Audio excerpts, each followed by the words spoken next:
Hey everyone, David here with your weekly video. Like always, I'll just give you the update on the podcast first though. Our fifth episode about Dunkirk is going to be coming out soon, so be on the lookout for that. Just to kind of review our first four episodes, our first one is about US presidential elections that we found important or interesting. So Nick, Cameron, and I each chose an election that we thought was important or interesting and talked about it.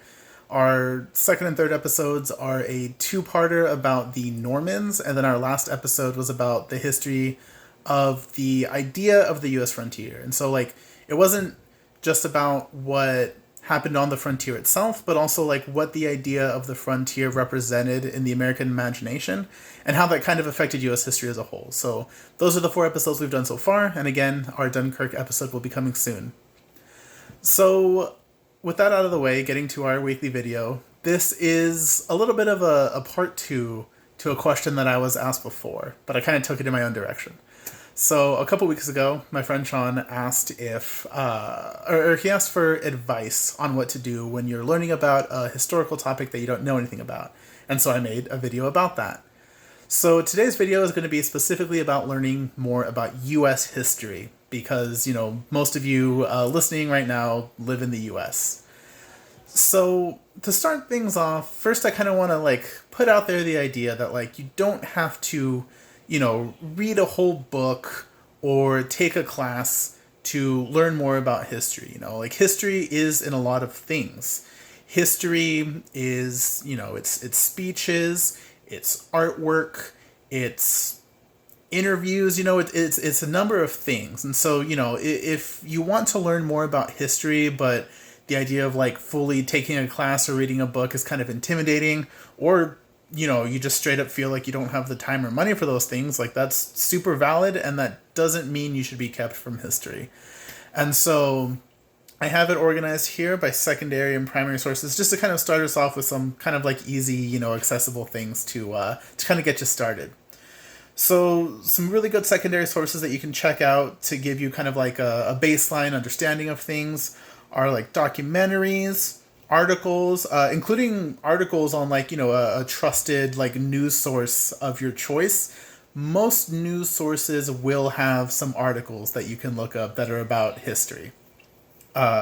Museums are another great thing, and even YouTube videos, as long as you can trace those video creators to some sort of historical legitimacy, then you're good to go. Some recommendations that I have that I think are a really good starting point. If I had to recommend just one, honestly, I would go with Crash Course. And so Crash Course is hosted by the popular author John Green, and his Crash Course videos specifically about U.S. history are drawn from a historian named Eric Foner, and he is kind of he is that historian that very everyone from casual historians to really high level, high in academia historians respect and can learn something from. It's almost for those of you who are into hip hop, there are certain names where if you bring them up, they get respect in all circles, from casual listeners to the hardcore hip hop heads, right? If you mention Nas, he's going to give you respect in pretty much any circle. So Eric Foner is, one of those people for the field of history, and particularly U.S. history. And so basically John Green is taking information from some of Foner's both textbooks and non-textbook history books, and just, making these 15-ish minute videos that are really engaging and really accessible. So honestly, if I were to recommend just one, source to hit up, I would say that would be a great one. There's also a series called The American Experience from PBS, as well as America, The Story of Us from the History Channel. And these are also two really good, accessible, resources that are made for people who aren't trying to be hardcore academic historians, but do want some historical review.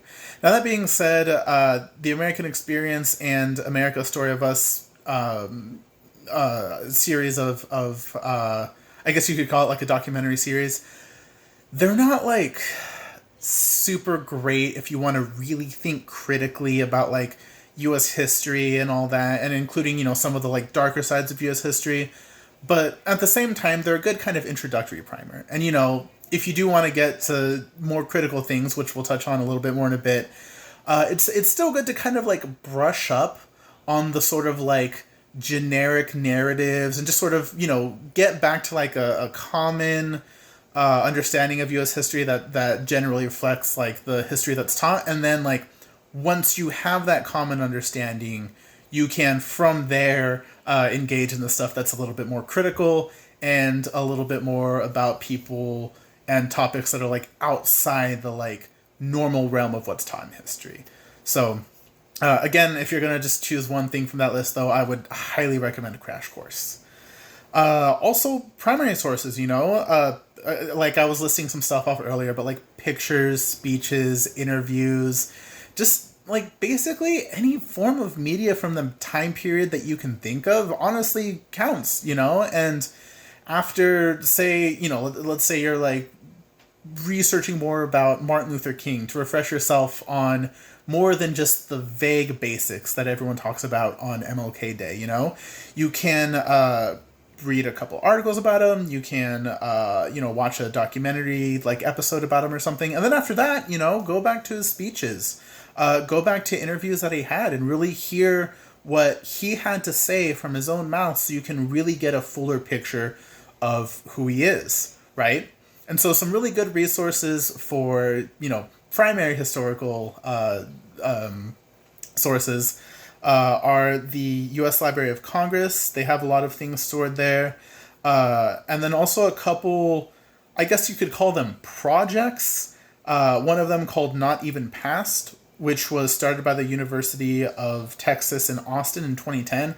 And it's basically a resource for people who want history from like a college level, but not presented as if you're in a college classroom, right? And so it's talking about some of the same stuff, both primary source wise and like secondary source wise, that some of the other resources I've mentioned on this list are, but it's talking about it with just a little bit more nuance and detail and difficult questions than you would get, in some of these other things that I've talked about.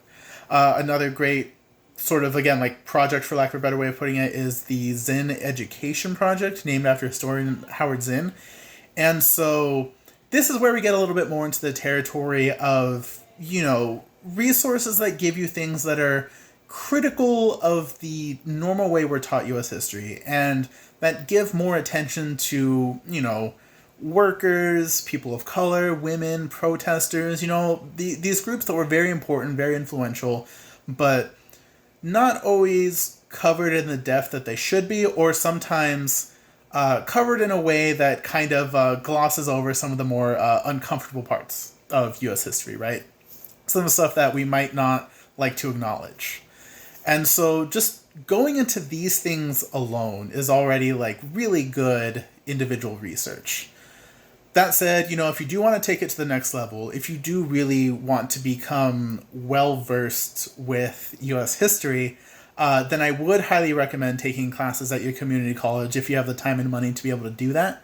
If not, books are always a great option. I have a couple right here that I would highly recommend for just like a picture of U.S. history from roughly when the country was founded to the present. So, these books I'm about to recommend are books that aren't just focused on one particular thing, right? They're again focused on like the entirety of U.S. history, but through a specific lens.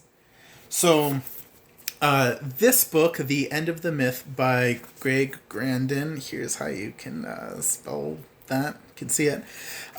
This is a really great book, and it actually served as the foundation of our 4th episode that we released a couple weeks back about the history of the frontier. So, you heard me talk about it in the beginning of this very video.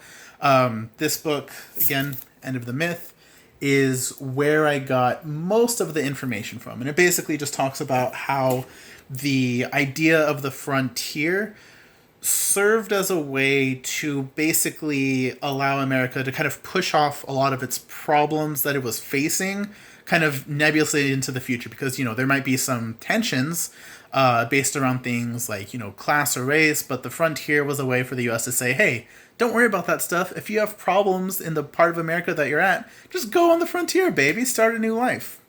And so it's a really good book, really good way to look at U.S. history through the lens of the frontier. Another book that I'm going to recommend, and this is the biggest book by far I'm going to recommend, but it's actually possibly the most readable.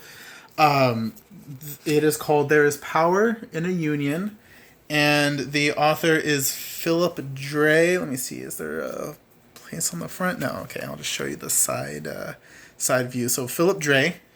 And it is a history of the U.S. labor movement from the founding of the country to the present. And it's really, the reason I recommend it, one is because, all of us have jobs of some sort, right? Or most of us, I should say, have jobs. And the relationship between us and the people who give us our paycheck is an important thing to think about and be well versed in to some extent, right?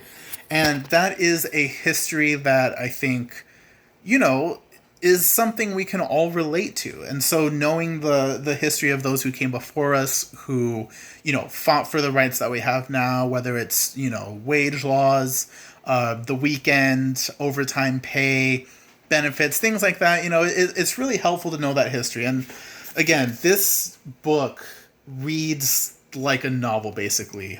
Philip Dre is really good at highlighting a lot of the interesting personalities and questions and ideas that have been with us throughout U.S. labor history. And so just reading that really gives you a new perspective on U.S. history.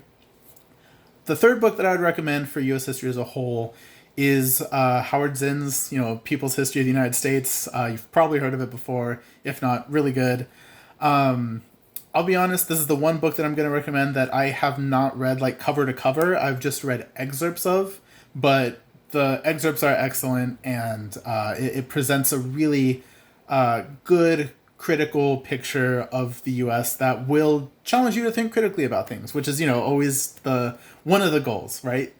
A couple other books that I recommend that cover specific parts of U.S. history. Race, Reform, and Rebellion by Manning Marable.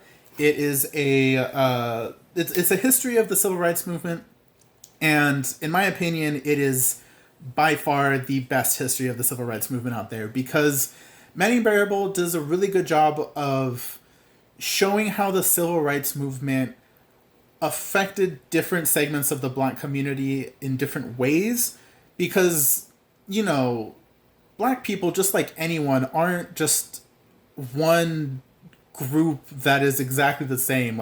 No two people from any community, Black or otherwise, are exactly the same, right? And so this book does a really good job of talking about the civil rights movement, giving attention to, for example, middle class versus poor Black Americans, or highly educated Black Americans, women versus men, Black men versus Black women, their experiences in the civil rights movement. So it does a really good job of making it clear that there isn't just the Black community, right? There's different groups within, just like there is for any other group of people. And so the book does a good job of doing that, while also, again, being pretty readable. Nothing on this list is something that is super academic or jargon heavy, or else I wouldn't be recommending it, because I don't like reading books like that either. Another really good one is Staying Alive by Jefferson Cowie. And it's basically about the decline of the working class and organized labor as a political force in the U.S. I talk about it in a bit more depth, but I am 14 minutes in, and I don't want this to be a video that's super long or anything. But it's a really good read, basically, about how the Democratic Party kind of moved away from organized labor, but also about how organized labor didn't embrace the diversity of the 1960s in a lot of ways that it should have. And then also how the Republicans kind of started using the culture war to start, gaining ground against the Democratic Party. And the Democratic Party was put, on the defensive and stuff. So it kind of talks about the trifecta of those three things: the Democratic Party, Republican Party, and organized labor, and their relation to the working class of the U.S. There's this book, The Way We Never Were, by Stephanie Kuntz. Really good book that basically, it was written in the 90s, and it's basically a response to, like, the crisis of, family values and stuff. That was such a big point of controversy during that time. And she basically proves that the idea of, like, the traditional family is actually something that's changed throughout U.S. history, and the idea of, like, the nuclear family as an isolated unit that is the only thing responsible for, like, people's values is actually a really terrible way to think about family and society and just, like, the way the world and history works, basically. The final book I'll recommend is The Killing Zone by Stephen Rabe, and it is about U.S. policy in Latin America during the Cold War. And here's what the cover looks like again. And actually, despite the title, it's the basic, like, underpinning idea of the book is that, like, yes, it is actually good that the U.S. won the Cold War, but what they did in Latin America in particular during the Cold War shows that there was a heavy and unnecessary price, because a lot of what the U.S. did was horrific. And, I mean, honestly, like, me speaking as a Latin American historian, there's not really a way you can ignore the fact that the U.S. did some horrific things. There's just different explanations for it. People on the right will say that, oh, it was horrible, but it was completely justified. People on the left people on the kind of, like, center left will say, oh, like, it wasn't good, but, people were scared at the time and they were unsure. People on the, like, left will say that, there's all these influences like corporations and, war hawks and aggressive anti-communists that made all this stuff happen. And then there are also even people, like, that are just, kind of burn the system down in their outlook, who would argue that, these atrocities were not from, corruptions to the U.S. system, but are an innate part of it. And so Stephen Rabe is kind of a, I guess you could say, a center-left or left kind of history of what happened. But, why I chose that book isn't because of his orientation necessarily, but more so because of how easy to read and how accessible the book is, which, again, is something that I really try to think about when choosing these books.